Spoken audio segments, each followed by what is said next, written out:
అమెరికాలో చిందరవందరగున్న మీ ఇంటికి handyman, cleaning, plumbing services కోసం కాంటాక్ట్ ఇన్స్టా సర్వీస్. యుఎస్ లో ఎక్కడైనా ఎప్పుడైనా for instant bookings visit instaservice.com. ప్రపంచంలో అన్ని దేశాలను శాసించి ఆ దేశ ప్రజలను తమ బానిసలుగా మార్చుకొని వందల ఏళ్లు ఆయా దేశాల వనరులు, ప్రజల కష్టం, ఆత్మ గౌరవాన్ని దోచుకుంది.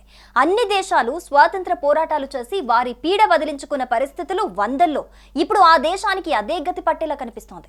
అయితే ఇక్కడ పరిస్థితులు వేరు. ప్రపంచ దేశాల వారు అజమాయిషీ ఆధిపత్యం వారిని కొల్లుకునేలా చేస్తోంది. ఏ రేంజ్లో అంటే విదేశీ వలసలను అడ్డుకోవాలంటూ లక్షలాది మంది ప్రజలు రోడ్డెక్కి నిరసనలు చేపట్టే దుస్థితి ఇప్పుడు ఆ దేశానికి పట్టింది. ఇంతకీ ఈ దీనస్థితిలో ఉన్న దేశం ఏంటి అనుకుంటున్నారా? మీరనుకుంటుందే ది గ్రేట్ బ్రిటన్. వలసదారుల ఆధిపత్యాన్ని తాళలేక యునైటెడ్ ది కింగ్డమ్ నినాదంతో భారీ ర్యాలీలు చేస్తూ యూకే రాజధాని లండన్లో భారీ ఎత్తున నిరసనలు వెల్లువెత్తాయి. దీంతో ప్రపంచాన్ని బానిసలుగా చూసిన యూకే ఇప్పుడు వలసదారుల నుంచి ఫ్రీడమ్ కోరుకునే స్టేజ్కి దిగజారిపోయింది అంటూ నెటిజన్లు కమెంట్స్ పెడుతున్నారు. అసలు ఈ యునైటెడ్ ది కింగ్డమ్ ర్యాలీ ఏంటి? ఎందుకు ఈ నిరసనలు చేస్తున్నారు? అసలు వలసదారులపై ఈ వ్యతిరేకత ఏంటి? ఎందుకు దీన్ని స్టార్ట్ చేసింది ఎవరు అనే అంశాల గురించి ఈ వీడియోలో తెలుసుకుందాం.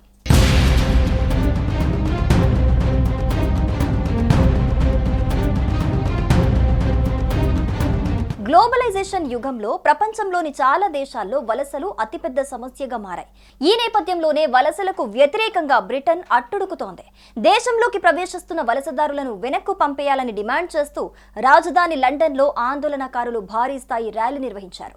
దీంట్లో దాదాపు 1,50,000 మంది పాల్గొన్నారు. సెంట్రల్ లండన్లో జరిగిన ఈ ర్యాలీ బ్రిటన్ చరిత్రలోనే అతిపెద్దదని మెట్రోపాలిటన్ పోలీసులు పేర్కొన్నారు.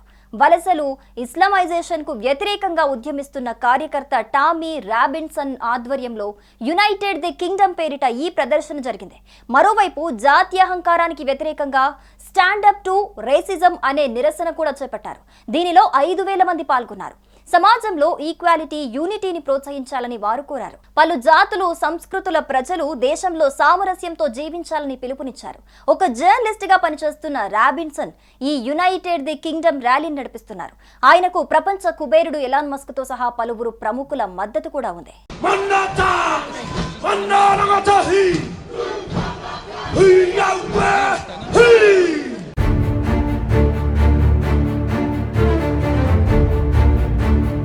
కాగా 2 ర్యాలీలు ఒకేసారి జరగటంతో ఈ 2 గ్రూపుల మధ్య ఎలాంటి గొడవలు జరగకుండా ఉండేందుకు భారీగా పోలీసులు మోహరించారు.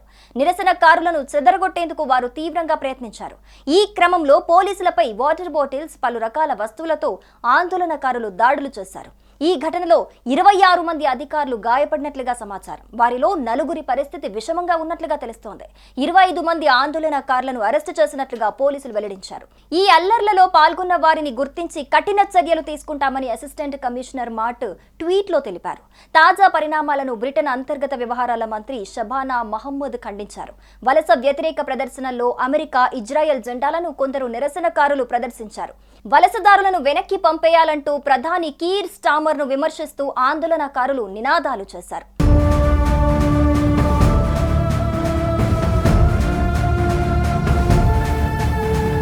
రాబిన్సన్ ఆధ్వర్యంలో జరిగిన ర్యాలీని ఉద్దేశించి మస్క్ వర్చువల్ గా మాట్లాడారు.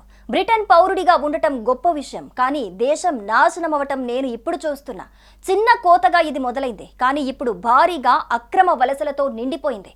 ఇది ఇలానే కొనసాగితే మీరు హింసను కోరుకోకపోయినా విధ్వంసం మీ వరకు వస్తుంది. ఇప్పుడు మీ వద్ద ఉన్నవి 2 మార్గాలు: తిరిగి పోరాడండి, లేదంటే చనిపోతారని మస్క్ అన్నారు. ఈ సందర్భంగా ప్రధాని కీర్ స్టామర్ నేతృత్వంలోని ప్రభుత్వం దిగిపోవాలని మస్క్ డిమాండ్ చేశారు. బ్రిటన్లో ప్రభుత్వ మార్పులు జరగాలని తాను భావిస్తున్నట్లుగా తెలిపారు.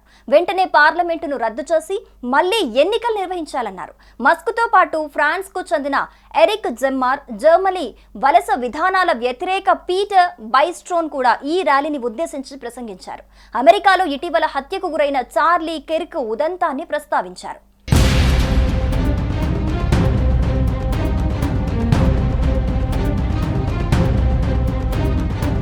ఈ నేపథ్యంలో నేపథ్యంలోనే వలసలపై ఎందుకు ఈ వ్యతిరేకత అనే ప్రశ్న అందరిలో మెదులుతోంది. ఇటీవల కాలంలో బ్రిటన్కు అక్రమ వలసలు భారీ ఎత్తున పెరిగాయి.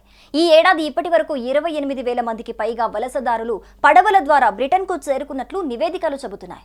బ్రిటన్కు వచ్చే వారిలో చాలా మంది ఆశ్రయం కోరుతూ వస్తున్నారు. వలసలు రికార్డు స్థాయికి చేరుకోవడంతో స్థానికుల్లో అసంతృప్తి పెరిగింది. ప్రభుత్వం వలసదారులను తాత్కాలికంగా హోటళ్లలో ఉంచుతోంది. ఈ క్రమంలో వలసదారులు దేశ వనరులను వాడేస్తున్నారని, స్థానికుల ఉద్యోగాలను కొల్లగొడుతున్నారని నిరసనకారులు ఆరోపిస్తున్నారు. ఇప్పటికే బ్రిటన్ ఆర్థిక వ్యవస్థ తీవ్ర కష్టాల్లో ఉండగా అక్రమ వలసదారులు దేశానికి భారంగా మారారని ఆందోళనకారుల వాదన. వలసల వల్ల తమ జాతీయ గుర్తింపు, సాంస్కృతిక విలువలు ప్రమాదంలో పడుతున్నాయని వారు భావిస్తున్నారు. కాగా వలసలకు వ్యతిరేకంగా లండన్లో నిర్వహించిన భారీ ర్యాలీలో హింస చోటు చేసుకోవటాన్ని బ్రిటన్ ప్రధాని కీర్ స్టార్మర్ తీవ్రంగా ఖండించారు. ఆందోళనలకు తలొగ్గే ప్రసక్తే లేదన్నారు ఆయన.